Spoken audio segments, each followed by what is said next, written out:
నమస్తే సార్. నమస్తే.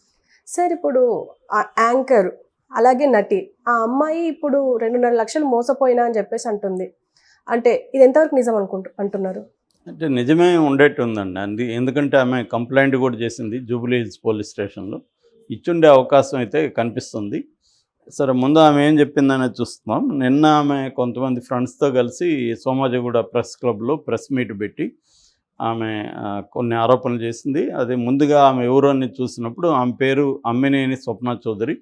సో తను ఎప్పటి నుంచో ఒక 10 ఏళ్ళు యాంకర్గా కూడా 10 ఇయర్స్ పూర్తి చేసుకున్నానని మొన్న ఆమె ఇన్స్టాగ్రామ్లో వీడియో కూడా పెట్టింది. సో 10 ఇయర్స్ యాంకర్గా డిఫరెంట్ ఛానల్స్లో డిఫరెంట్ దీంట్లో పనిచేస్తుంది. దాంతోపాటు ఈవెంట్ ఆర్గనైజింగ్ వాటిలో కూడా ఆమె చాలా పార్టిసిపేట్ చేస్తుంది. అట్లాగే ఇన్ఫ్లుయెన్సర్గా కూడా ఉంటుంది. ప్రోడక్ట్స్ని ఇది చేయడం అట్లాంటి ఇన్ఫ్లుయెన్సర్గా పనిచేస్తుంది. ఆమె మిస్టర్ అని నమస్తే సెట్జీ అని 2 చిన్న సినిమాల్లో ఆమె యాక్ట్ చేసింది. అది కాకుండా మధురా నగర్ అనే సీరియల్లో స్టార్ మాలో వస్తుంది. దాంట్లో ఆమె ఒక రోల్ చేస్తుంది. అట్లా కాకుండా వనితా టీవీలో యాంకర్గా చేస్తుంది. ఇలాగ డిఫరెంట్గా ఆమె పనిచేస్తుంది. ఈ క్రమంలో ఏంటంటే ఆ అమ్మాయి ఎప్పటి నుంచో బిగ్ బాస్లో ట్రై చేస్తుంది. సీజన్ 7లో ఇప్పిస్తానని మా టీవీలో పనిచేసే తమ్మలి రాజు అనే అతను ఈమెకి పరిచయం అయ్యాడు. ఇతను నేను నిన్ను ప్రమోట్ చేస్తాను, మా టీవీలో చేస్తానని ఈ అమ్మాయితో ఒక అగ్రిమెంట్ కూడా చేసుకున్నాడు జూన్లో. ఆ అగ్రిమెంట్లో ఏముందంటే 2.5 లక్షలు ఇస్తే అది కూడా దేనికంటే పిఆర్ నెట్వర్క్, కాస్ట్యూమ్స్ వాటికంతా కావాలి అని చెప్పి తీసుకొని ఈ అమ్మాయిని తీసుకుంటున్నట్టే అగ్రిమెంట్ కూడా చేయించాడు. నేను బిగ్ బాస్ టీంలో పనిచేస్తున్నానని చెప్పాడు. తను మా టీవీలో ఉన్నాడు కాబట్టి ఈ అమ్మాయి కూడా నమ్మినట్టుగా మనం అర్థం చేసుకోవాలి.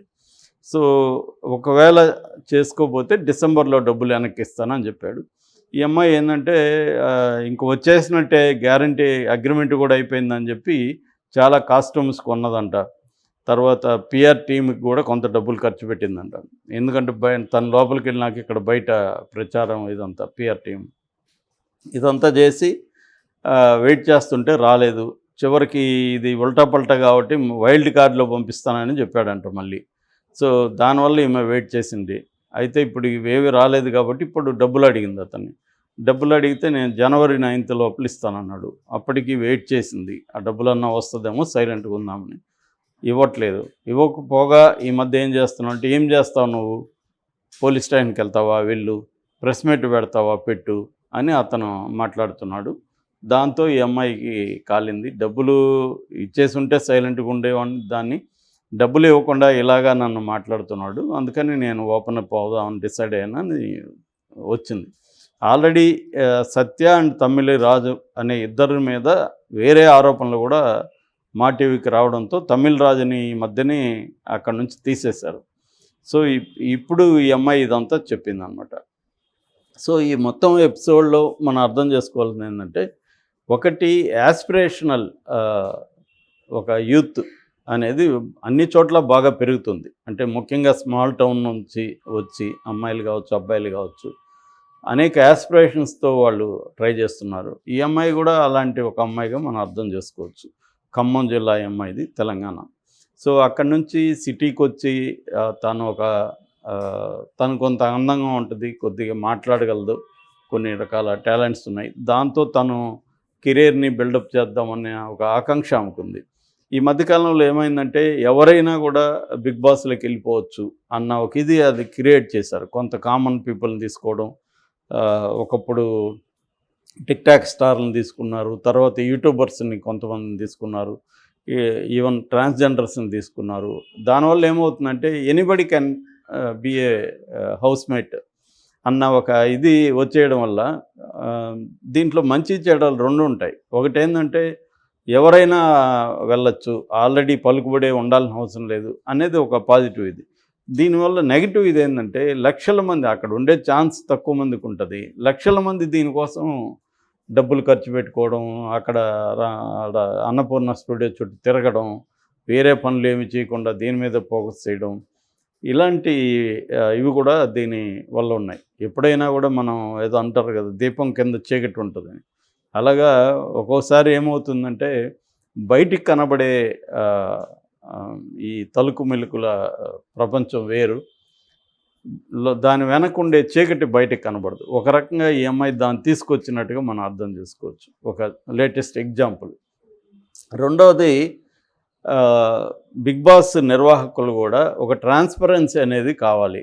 సో ఎవరంటే వాళ్ళు, ఇప్పుడు ఈ అతను చేస్తాడంటే ఈ అమ్మాయి ఎలా నమ్మింది, మరి ఎక్స్పీరియన్స్ ఉంది ఈ అమ్మాయికి, ఈ అమ్మాయి చెక్ చేసుకోలేదా, అగ్రిమెంట్ అనేది ఆ అబ్బాయి ఎలా ఇస్తాడు ఈ అమ్మాయికి ఇవ్వాల్సింది అగ్రిమెంట్ ఎవరు, వాళ్ళు కదా.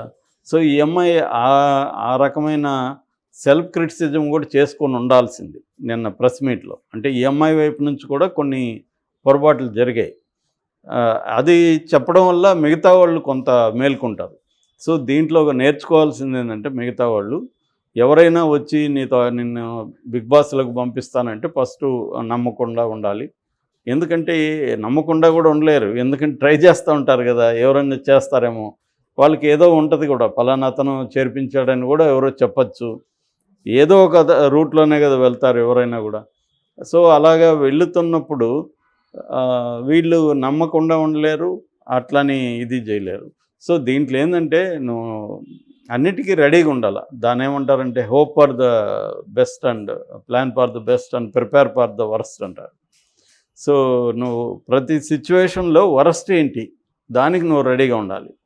ఇక్కడ వరస్ట్ ఏంటంటే ఈ అమ్మాయి డబ్బులు పోతుంది అనేది వరస్ట్, దానికి అమ్మాయి ప్రిపేర్గా ఉండి దిగాలి. సో దిగినప్పుడు మోసం అనేది జరిగింది, ప్రిపేర్ అయింది. అట్లీస్ట్ ఈ అమ్మాయి దానికి ఫైట్ చేస్తుంది, దానికి ఆ విషయంలో మెచ్చుకోవాలి. దానివల్ల ఇప్పుడు ఈ అమ్మాయికి అడ్వాంటేజ్ కూడా ఏంటంటే, ఒక్కసారిగా పాపులర్ అయింది ఈ అమ్మాయి దీనివల్ల. మేబీ 8th సీజన్లో వెళ్ళొచ్చు. అంటే ఇంత కష్టపడింది ఈ అమ్మాయికి మోసం ఈ డ్రామా ఉంది బాగా. సో ఈ అమ్మాయి రైట్ క్యాండిడేటు అని రేపు పొద్దున 8th సీజన్లో ఈ అమ్మాయి తీసుకునే అవకాశం కూడా ఉంది. ఆ రకంగా తమ్మిరాజు ఇండైరెక్ట్గా ఈ అమ్మాయికి ఉపయోగపడ్డాడు. కాకపోతే ఏంటంటే, దీని నుంచి మిగతా వాళ్ళు ఏంటంటే, మామూలుగా సినిమా ఫీల్డ్లో నేను కూడా ఒక 20 ఏళ్ళ నుంచి ఉన్నాను కాబట్టి ఏం జరుగుతుంటుందంటే, మగవాళ్ళకేమో మగవాళ్ళు ఎవరైనా ఆర్టిస్టులు కావాలనుకుంటే వాళ్ళ దగ్గర ఈ అసిస్టెంట్ డైరెక్టర్లు కానీ, ఈ టీం మెంబర్స్ కానీ, జబర్దస్త్ టీంలో కూడా ఇంతే. ఆ మెంబర్స్ అంతా ఏం చేస్తుంటారంటే, వీళ్ళ దగ్గర ఖర్చు పెట్టించుకుంటూ ఉంటారు, బిర్యానీలకి, మందుకి, లేకపోతే అప్పుడప్పుడు 2000, 3000, 5000 అని తీసుకోవడం, ఖర్చు పెట్టించుకుంటూ ఉండడం, లేదా గోవాకి ట్రిప్పులు ప్లాన్ చేయించడం, ఇట్లాంటివి చేస్తుంటారు.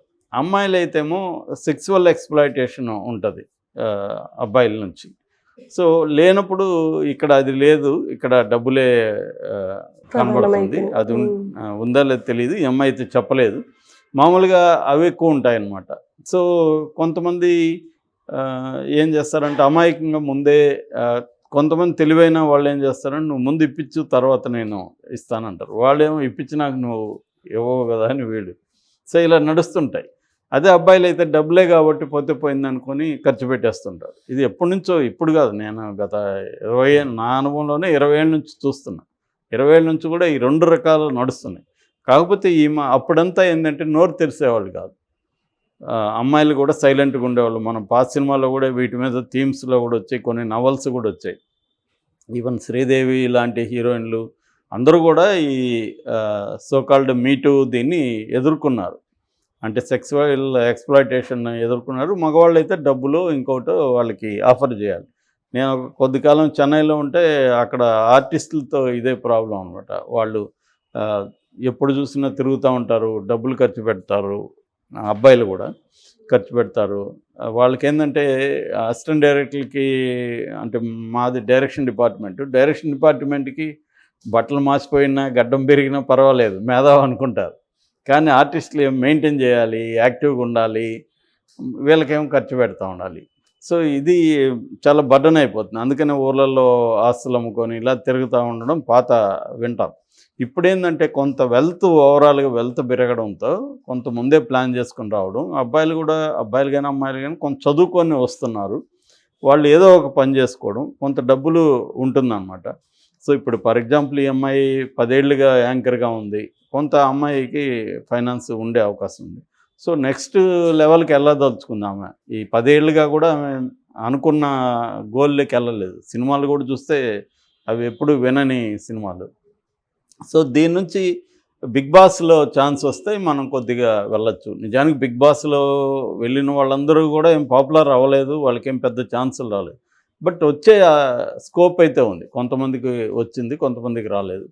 సో అందుకని ఈ అమ్మాయి ట్రై చేసినట్టు కనబడుతుంది. ఏదేమైనా కొంత జాగ్రత్తలు తీసుకో. ఈ ఫీల్డ్లోనే ఇటువంటి హజార్డస్ అంటారు, అంటే ప్రమాద సూచికలు ఉంటాయి. దాన్ని ఈ అమ్మాయి అయితే తక్కువ డబ్బులు దానికి తగిన పబ్లిసిటీ, అంతకంటే మంచి పబ్లిసిటీ అయితే వచ్చింది.